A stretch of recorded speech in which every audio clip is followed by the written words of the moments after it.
दूसरी तरफ ईशान भी डिस्चार्ज होकर घर पहुंच चुका था, पर यश का ना अब तक कॉल आया और ना खुद मिलने। ये देख अब ईशान को गुस्सा आने लगा था और उसे समझ ही नहीं आ रहा था कि आखिर उसे अचानक से हो क्या गया है।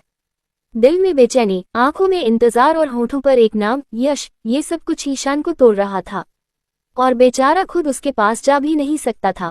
उसकी प्यारी मम्मी उसे बेड से हिलने तक नहीं दे रही थी। अब देती भी कैसे, उनके राजा बेटा को गोली जो लगी थी। पर आज ईशान ने भी ठान लिया था कि वो आज अपने बेबी बॉय से मिलकर रहेगा किसी भी हालत में। चाहे जो हो, चाहे दर्द बढ़े, चाहे घर वाले नाराज हो जाएं, पर वो अपने यश के बिना नहीं रह सकता। फिर ईशान के दिमाग में एक आइडिया आता है और वह नायरा को कॉल कर उसका एक काम करने को कहता है। ये सुन नायरा मुस्कुराते हुए टीजिंग वाले अंदाज में ठीक है कहती है, क्योंकि वो जानती थी ईशान और यश के बीच की ये खट्टी मीठी कहानी कितनी प्यारी है। शाम का वक्त हो चुका था, यश का भी क्लास खत्म हो गया था और वो सबको बाय कहते हुए ग्राउंड चला जाता है प्रैक्टिस के लिए। 2 घंटे की प्रैक्टिस के बाद वो कॉलेज से निकलते हुए जा ही रहा था कि तभी आहान उसके सामने खड़ा हो जाता है। आहान को इस वक्त देख यश हैरानी और थोड़ा इरिटेशन में उससे सवाल करता, तुम यहाँ घर नहीं गए क्या? वो इतना कहा ही था कि आहान उसका हाथ पकड़ अपने साथ ले चलने लगता है। वहीं यश पूछने लगता है, मुझे कहाँ ले जा रहे हो? उसकी आवाज में थोड़ा क्यूरियोसिटी, थोड़ा इरिटेशन था, लेकिन आहान उसका बिना कुछ सुने उसे ले जाकर अपने कार के पीछे का डोर खोल यश को बैठा देता और खुद ड्राइविंग सीट पर बैठ कार चलाने लगता है। कुछ देर में दोनों बीच पर पहुंच जाते हैं। रात का समंदर, हल्की सी ठंडी हवा, चांदनी रेत पर बिखरी, माहौल खुद ब खुद रोमांटिक और इंटेंस बन रहा था। वहीं आहान कार से उतर यश के साइड का दरवाजा खोल देता तो वह भी बाहर निकलकर कहता, अब बता कौन सा जरूरी बात करना है जो यहाँ लेकर आया है? वहीं आहान क्रूल मुस्कान के साथ कहता, मैं नहीं, कोई और तुझसे बात करना चाहता है। तो यश आहान को घूरते हुए कहता, कोई और से कहने का मतलब ईशान तो नहीं? बिना कोई जवाब दिया आहान मुस्कुराते हुए अपने कार के अंदर बैठने लगता। वहीं यश कहने लगता, अरे यार, कहाँ जा रहे इस नन्हे बच्चे को अकेला छोड़कर? आहान उसके बातों को इग्नोर कर कार के अंदर बैठ लॉक करते हुए स्टार्ट कर देता और वहां से निकल जाता है। वहीं यश बेचारा चिल्लाने लगता, अबे रुक जा, इतना रात को मुझे कोई उठा ले गया तो मैं क्या करूंगा? पैसे भी नहीं है मेरे पास। तब तक आहान का कार उसके आंखों से ओझल हो जाता है।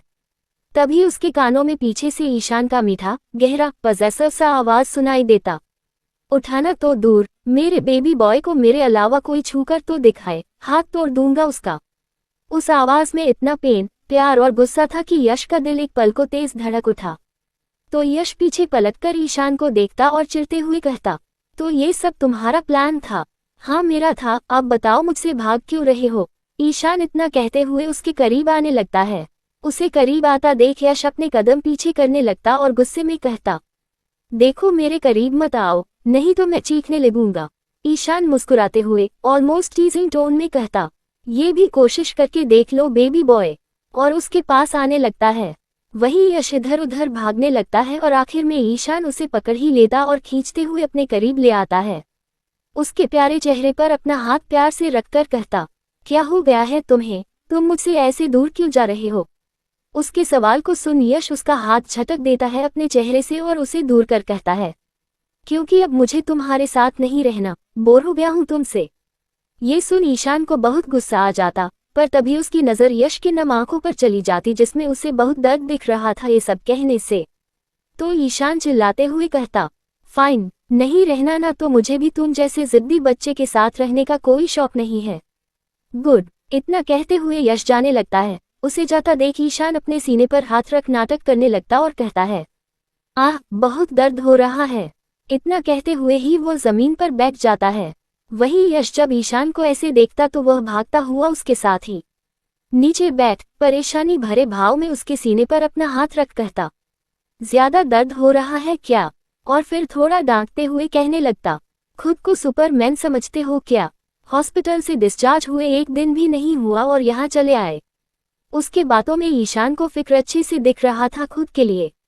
वहीं ईशान उसका हाथ पकड़कर धीमे पर टूटते हुए शब्दों में कहता, अगर इतना ही फिक्र करते हो तो मुझे छोड़कर क्यों जा रहे हो?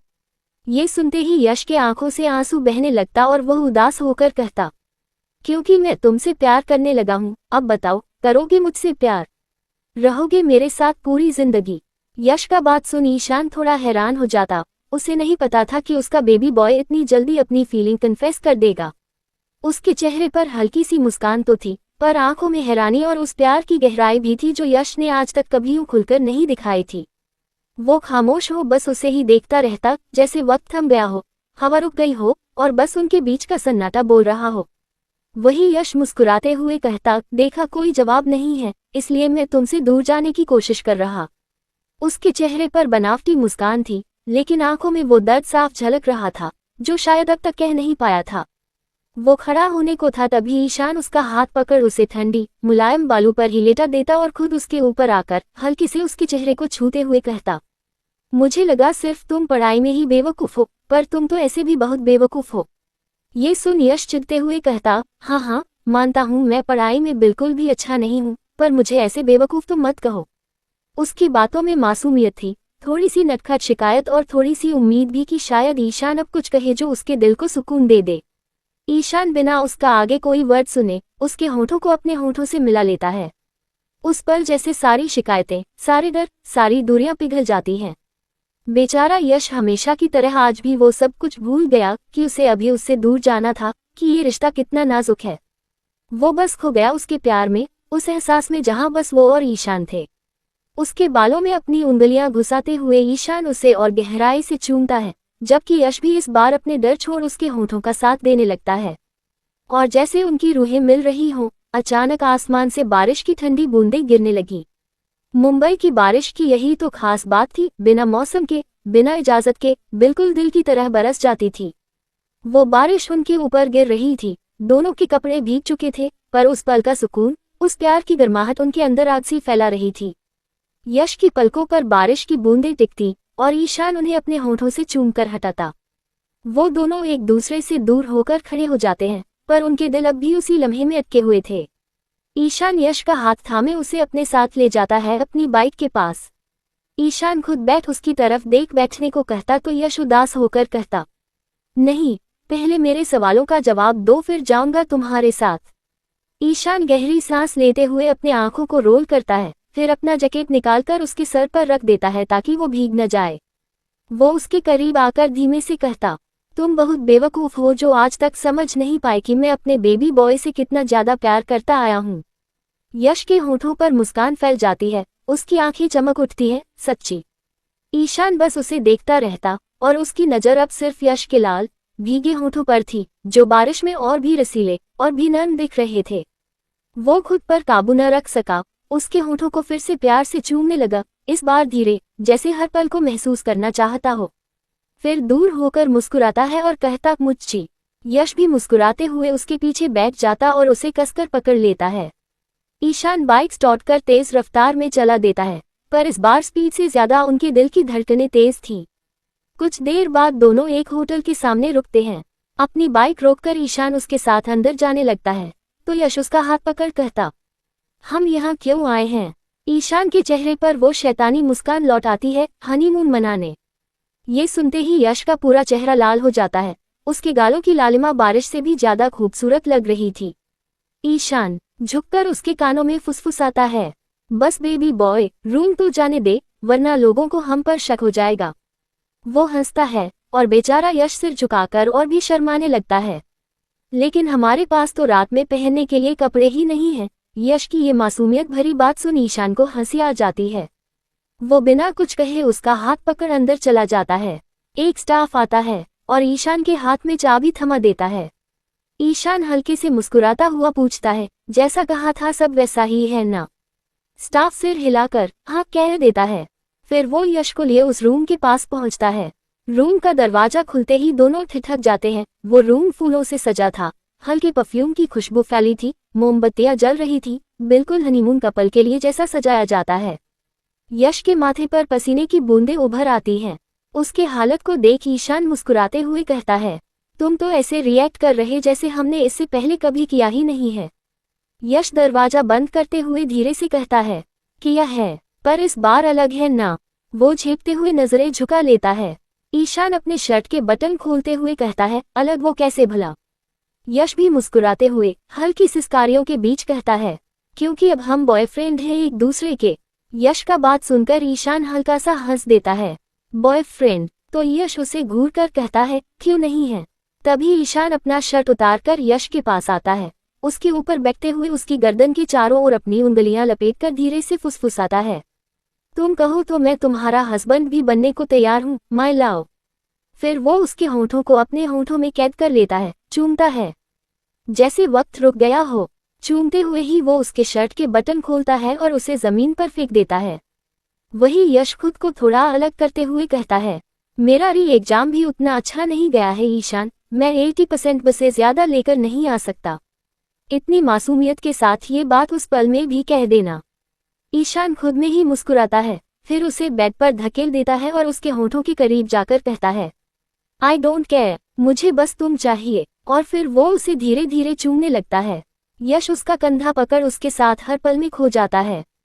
उसके होंठ, उसकी गर्दन, उसका शरीर, हर जगह बस एक एहसास था, प्यार का, अपनापन का, बिलोंगिंग का। यश तकिए को कसकर पकड़ लेता है, उसकी सांसें भारी हो जाती हैं, उसके होंठों से निकलती सिसकियां पूरे कमरे में फैल जाती हैं। वो आवाज सुनकर ईशान और भी पेशेंटली, प्यार से, हर हिस्से को अपने होंठों से महसूस करने लगता है। करीब 1 घंटे तक वो दोनों एक दूसरे में ऐसे खोए रहते हैं जैसे दो रूहें एक हो गई हों। फिर दोनों थककर साथ लेट जाते हैं। यश उसके सीने पर सिर रखता है और धीरे से कहता है, मैंने तुम्हें बहुत मिस किया ईशान, इतने दिनों में। ईशान उसके माथे पर हल्का चुंबन देता है, मैंने भी।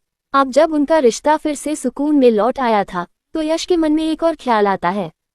वो सोचता है क्यों न अब आहान की भी सेटिंग करवा दे, आखिर दोस्त का भला भी जरूरी है।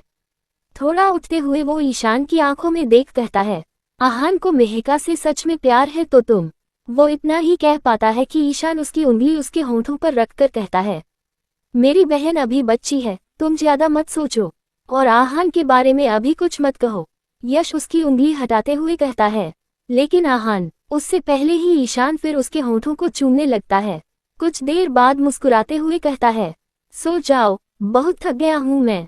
यश हंसते हुए कहता है, ऐसा क्या किया तुमने जो थक गए। तो ईशान क्रूर मुस्कान के साथ जवाब देता है, दोबारा करके बताऊं कैसे थका मैं। बेचारा यश अपना सिरनामे हिलाता है और वापस उसके सीने पर सिर रख प्यार से कहता है, आई लव यू ईशान, मुझे छोड़कर कभी मत जाना। और फिर उसकी बाहों में सिमटकर सो जाता है। वही ईशान उसे बाहों में भरकर मन ही मन कहता है, छोड़कर मैं नहीं बेबी बॉय, तुम खुद जाने वाले हो। उसकी आंखों में एक गहरी उदासी थी, जैसे वो कुछ जानता हो जो यश नहीं जानता। वो भी आंखें बंद कर लेता है। सुबह का वक्त हो चुका था। यश और ईशान तैयार होकर कॉलेज के लिए निकल चुके थे। वहीं दूसरी तरफ साहिल अपने क्लास में बैठा अपने लैपटॉप पर अमन का फोटो जूम कर रहा था। वो खुद में ही बुदबुदाता है, देख लेना क्यूटी पाई, तुम्हें इतना प्यार दूंगा कि तुम सारा गलत काम छोड़ सिर्फ मेरे बनकर रहोगे। तभी पीछे से आवाज आती है, प्यार में अपना मकसद मत भूल जाना साहिल।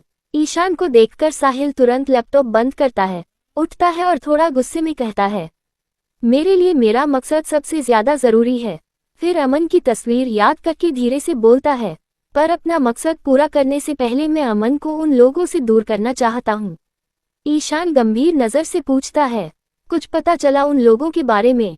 साहिल भी ठंडी सांस लेते हुए कहता है, आपका शक सही था, उन लोगों ने ही यश को। वो रुक जाता है। ईशान उसका चेहरा देखकर कहता है, तुम अमन पर फोकस करो, बाकी मैं देख लूंगा। साहिल बस सिर हिलाकर ठीक है कह देता है। दूसरी तरफ समायरा अपने स्कूल के लिए जा रही थी।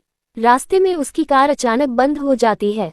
ड्राइवर नीचे उतरकर कार को चेक करता है और कहता है, मैम, मैकेनिक को बुलाना होगा।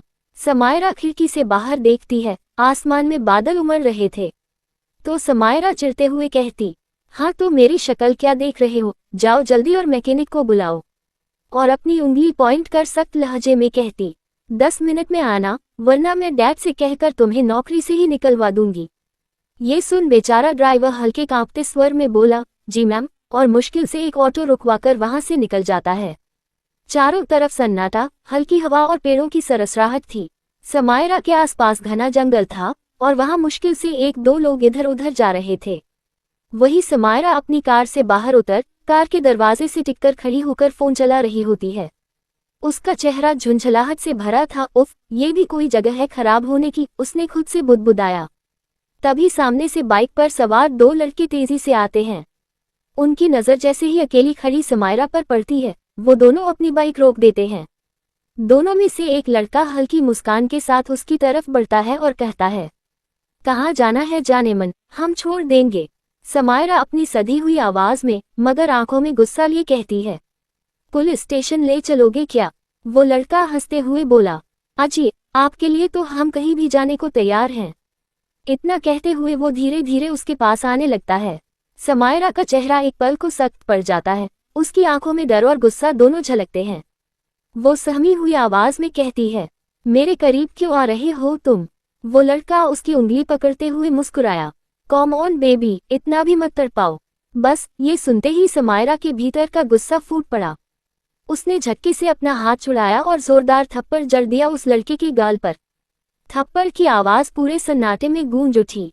दूसरा लड़का तुरंत आगे आया, आंखों में गुस्सा और अहंकार लिए। तुम्हारी हिम्मत कैसे हुई मेरे दोस्त को थप्पड़ मारने की? दोनों अब उसके करीब आने लगते हैं। समायरा के कदम पीछे हटते हैं, दिल तेजी से धड़क रहा था। वो डर और घबराहट में दोनों को धक्का देती है और आगे की तरफ भागने लगती है। तभी सामने से एक ब्लैक कलर की कार आकर अचानक रुक जाती है। समायरा रुकते रुकते उस कार की विंडो के पास जाती है और डरी हुई आवाज में कहती है, प्लीज हेल्प करो मेरी। अंदर एक लड़की बैठी थी। उसने विंडो नीचे की और समायरा का चेहरा देखते ही हल्की मुस्कान दी। समायरा झुंझला कर बोली, ये खुद लड़की है, मेरी क्या मदद करेगी? वो लड़की धीरे से बाहर आई और समायरा के गाल पर अपनी उंगली रखती हुई बोली, स्वीटी, लड़की हूं तो कम मत समझो मुझे। उसकी आंखों में आत्मविश्वास था, आवाज में ठहराव और चेहरे पर निडरता। तभी पीछे से वो दोनों लड़के भी वहां पहुंच गए। समायरा डर के मारे उस लड़की के पीछे वैसे ही छिप गई जैसे कोई छोटी बच्ची किसी बड़ों की ओट में छुप जाती है। धीरे से बोली, तो बचाओ ना मुझे इन दोनों से। वो दोनों लड़के हंसने लगे और बोले, ये तुम्हारी हेल्प करेगी। पर वो लड़की कोई आम नहीं थी, वो थी आस्था। आस्था ने ठंडी निगाहों से उन्हें देखा और बोली, तुम जैसे लड़कों को हमेशा यही लगता है ना कि लड़कियां कमजोर होती हैं, बेचारी होती हैं, डर जाती हैं। वो एक कदम आगे बढ़ी, लेकिन सुनो, हर लड़की डरी हुई नहीं होती। कुछ लड़कियां लड़ना जानती हैं। उनमें से एक लड़का आगे बढ़ा और अपना हाथ उसकी तरफ बढ़ाया, पर आस्था ने बिजली सी फुर्ती से उसका हाथ पकड़ लिया और घुटने से जोरदार वार किया उसके निजी हिस्से पर। वो लड़का दर्द से कराहता हुआ वहीं नीचे गिर गया। समायरा की आंखें हैरानी से फैल गईं। वो तो ताली बजाते हुए बोली, वाह, ये हुई ना बात। अब दूसरा लड़का गुस्से में उसकी तरफ आया, पर आस्था ने उसका हाथ मरोड़ दिया। वो दर्द से चिल्लाया, मगर उसने उसका पकड़ छोड़ने की बजाय खुद उसे पीछे से पकड़कर जमीन पर पटक दिया। फिर बिना वक्त गवाए उसने अपनी कार से पेपर स्प्रे निकाला और दोनों की आंखों पर छिड़क दिया। दोनों लड़के तड़पते हुए वहीं गिर पड़े। आस्था पास जाकर बोली, लड़कियों को कम समझने की गलती मत करना, वरना दोबारा पिटोगे। फिर उसने समायरा का हाथ पकड़कर उसे कार के अंदर बैठाया और खुद ड्राइविंग सीट पर जाकर कार स्टार्ट की। सड़क पर हवा की तेज रफ्तार के बीच समायरा चुपचाप उसे देखे जा रही थी। उसके चेहरे पर हैरानी थी, आंखों में एक अजीब सा सम्मान। उसका दिल जैसे किसी अजनबी के लिए धड़कने लगा था, डर से नहीं, प्रेरणा से। समायरा खुद से सोच रही थी, अभी अभी मैंने देखा, एक लड़की ने दो लड़कों को हरा दिया, वो भी बिना किसी डर के। क्या कमाल की है ये। वो बस उसे देखती रही, जैसे उसकी आंखें कह रही हों, तुम मेरी हीरो हो। आस्था ने हल्की हंसी में कहा, क्या हुआ स्वीटी, ऐसे क्यों देख रही हो? समायरा कुछ कह पाती, उससे पहले ही कार उसके स्कूल के सामने रुक गई। वो धीरे से बोली, समायरा रायचंद नाम है मेरा, न कि स्वीटी। इतना कहकर वो कार से उतरकर अंदर चली गई। आस्था ने हल्का सा मुस्कुराते हुए खुद से कहा, कैसी लड़की है ये, थैंक यू तक नहीं बोली। दूसरी तरफ कॉलेज में ब्रेक हो चुका था और सभी लंच करने के लिए कैफेटेरिया में बैठे थे और अपने अपने ऑर्डर देते हुए बातें कर रहे थे। माहौल में हंसी, बातें और थोड़ी थोड़ी थकान मिली हुई थी। तभी उन सबके पास ईशान भी आ जाता है और यश के बगल में बैठ जाता है। उसके आते ही यश के चेहरे पर अनजानी खुशी छा जाती है, जैसे सारी थकान एक पल में गायब हो गई हो। उसकी आंखों की चमक बता रही थी कि उसके लिए ईशान का साथ किसी सुकून से कम नहीं। वहीं आहान के चेहरे पर डर और झिझक साफ नजर आ रहा था। बेचारा समझ ही नहीं पा रहा था कि वो ईशान से बात कैसे करे। उसकी हर हरकत में घबराहट झलक रही थी, जैसे कोई बच्चा क्लास के सख्त टीचर के सामने खड़ा हो। तभी नायरा सबको देख कहती है, हम सबका एग्जाम भी खत्म हो चुका है, तो क्यों ना कहीं बाहर चले एंजॉय करने। ये सुनते ही यश छत से कहता है, अच्छा आइडिया है। तो ईशान तुरंत उसकी तरफ घूरते हुए कहता है, और तुम्हारी प्रैक्टिस का क्या, वो कब करोगे। यश हल्के से मुस्कुराते हुए मासूम चेहरा बनाकर उसका हाथ पकड़ लेता है और कहता है, वो भी करूंगा ना टाइम से, पर पहले थोड़ा मूड फ्रेश करने के लिए चलते हैं ना। उसकी बात सुन आहान भी बोल उठता है, हाँ चलते हैं ना सब। बस इतना कहना था कि ईशान ने अपनी कातिल नजरों से उसकी तरफ देखा और बेचारे आहान की बोलती बंद हो गई। उसकी सांसें तक रुक सी गईं। यश के मुस्कुराते चेहरे को देख आखिरकार ईशान भी मान जाता है। ये सुन यश खुशी से भर जाता है और बिना कुछ सोचे ईशान को सबके सामने ही कसकर गले लगा लेता है। सबकी नजरें उन दोनों पर टिक जाती हैं, कुछ हैरान, कुछ मुस्कुराते हुए। तभी यश को एहसास होता है कि वो सबके सामने क्या कर बैठा है, तो झट से उससे दूर होकर अपने बाल ठीक करते हुए कहता है, मैं बहुत खुश हूँ इसलिए। उसकी ये प्यारी हरकत देखकर सबके चेहरे पर मुस्कान आ जाती है। माहौल हल्का फुल्का और प्यारा हो जाता है।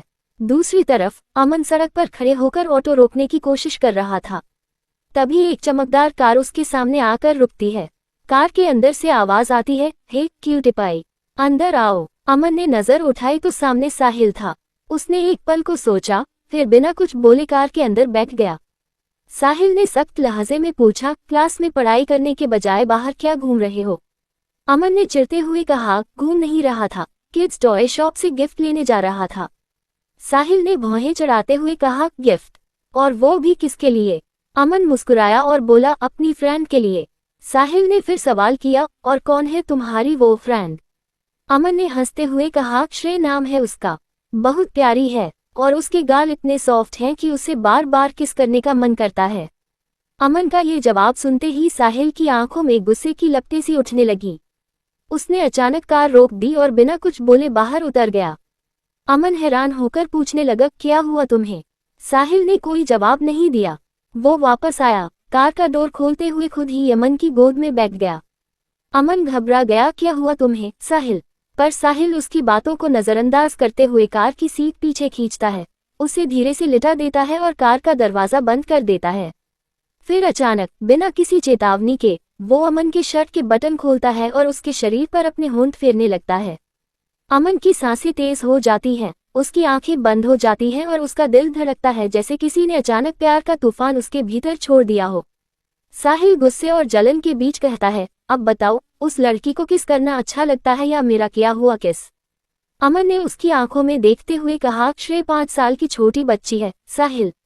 साहिल एक पल को चौंक गया, क्या, तो तुम उसे दोस्त क्यों कह रहे थे। अमन मुस्कुराते हुए बोला, क्यों, बच्चे दोस्त नहीं बन सकते। साहिल ने धीरे से कहा, बन सकते हैं। उस पल अमन को साहिल बहुत प्यारा लगा। उसका चेहरा, उसकी जलन, उसका मासूम पाउट, सब कुछ इतना क्यूट लग रहा था कि अमन की नजरें उससे हट नहीं पा रही थी। तभी जब साहिल उठकर जाने लगा, अमन ने उसका हाथ पकड़ लिया और उसे अपनी तरफ खींचते हुए धीरे से बोला, यूं मेरे करीब आकर ऐसे ही मुझसे दूर मत जाया करो साहिल। उसकी आवाज में दर्द, तड़प और प्यार सब कुछ था। साहिल ने उसकी आंखों में देखा और फिर खुद को रोक नहीं पाया। उसने उसके चेहरे को चूमा, फिर उसके होठों को। वो पल जैसे समय की धारा रोक गया हो। उसके बाद उसने फिर से अमन को चूमा, उसके गले पर, उसके कंधों पर, उसके सीने तक, पर तभी अपने बढ़ते जज्बातों को कंट्रोल करता हुआ दूर हट गया। वो गहरी सांस लेते हुए ड्राइविंग सीट पर जाकर बैठ गया। अमन ने उसे पकड़ते हुए कहा, क्यों चले गए दूर, क्या हुआ तुम्हें। साहिल ने उसका हाथ पकड़ते हुए कहा, यही हूँ तुम्हारे पास, कहीं नहीं जाऊंगा मैं। उसकी बात सुन अमन का चेहरा थोड़ा लाल हो गया। वो बस हल्के से मुस्कुरा कर नीचे देखने लगा। साहिल ने प्यार भरे अंदाज में कहा, अब अपना हुलिया ठीक कर लो, मैं नहीं चाहता कोई और तुम्हें ऐसे देखे। अमन ने हल्के गुस्से में शर्ट ठीक की और सीट बेल्ट बांध ली, जबकि उसके दिल में अब भी वही एहसास घूम रहा था कि साहिल सिर्फ गुस्से में नहीं बल्कि प्यार में भी उतना ही गहरा है। दोनों गिफ्ट शॉप की ओर निकल पड़े। साहिल ने अमन से कहा, तुम अंदर जाकर गिफ्ट ले लो, मैं अभी आता हूँ। अमन अंदर गया और वहां रखी सुंदर सुंदर डॉल्स देखने लगा। उसकी नजर एक बेहद खूबसूरत ग्लास डॉल पर पड़ी, इतनी नाजुक जैसे वो मुस्कुरा दे। अमन ने दुकानदार से उसे दिखाने को कहा। दुकानदार ने वो डॉल निकालकर अमन के हाथ में दे दी। पर वो डॉल अचानक फिसल गई और जमीन पर गिरकर चूर चूर हो गई। अमन घबरा कर बोला, मैंने जानबूझकर नहीं किया। पर दुकानदार चिल्लाने लगा, अब इसके पैसे तुम्हें ही देने होंगे। अमन ने कहा, मेरे पास इतने पैसे नहीं हैं और गलती मेरी नहीं आपकी थी। दुकानदार ने गुस्से में उसे धक्का दे दिया। इतने में साहिल अंदर आया और गुस्से से बोला, हिम्मत कैसे हुई मेरे अमन को छूने की। उसकी आंखों में ऐसा गुस्सा था कि दुकानदार के पसीने छूट गए। वो घबरा कर बोला, सॉरी साहिल सर, मुझे नहीं पता था कि ये आपके साथ आया है। साहिल ने ठंडी आवाज में कहा, you're fired। वो दुकानदार घुटनों के बल बैठकर माफी मांगने लगा। अमन ने तुरंत साहिल का हाथ पकड़कर कहा, उसे माफ कर दो, उसकी गलती नहीं थी। साहिल ने उसकी तरफ देखा, उसकी आंखों में सच्चाई देखी और फिर धीरे से सिर हिलाया, ठीक है, लेकिन इसे तुमसे माफी मांगनी होगी। दुकानदार ने सिर झुकाकर अमन से कहा, सॉरी। अमन मुस्कुरा दिया। दुकानदार ने उसे एक नई सुंदर डॉल थमाए और बोला, ये गिफ्ट मेरी तरफ से। अमन ने शुक्रिया कहा और दोनों वहां से निकलकर कार में बैठ गए। रास्ते में अमन सोचता रहा, आखिर ये साहिल है कौन? इतना अमीर, इतना गुस्सैल, फिर भी इतना देखभाल करने वाला। वो उसे देखता रहा और मुस्कुराता रहा, बिना कुछ कहे। शाम का वक्त हो चुका था। यश की ट्रेनिंग खत्म हो चुकी थी और वह कॉलेज के गेट से बाहर अपनी कार के पास जाने वाला था। तभी उसने देखा, उसकी कार के सामने ईशान खड़ा था। यश की आंखों में खुशी की लहर दौड़ गई। वो भागते हुए उसके पास गया और बोला, तुम यहाँ क्या कर रहे? ईशान ने कुछ नहीं कहा, बस उसे कसकर अपनी बाहों में भर लिया। उसकी आवाज गहरी और प्यार से भरी थी, मैं पूरे दिन अपने बेबी बॉय को बहुत मिस किया। आज से मैं तुम्हें रोज लेने आऊंगा।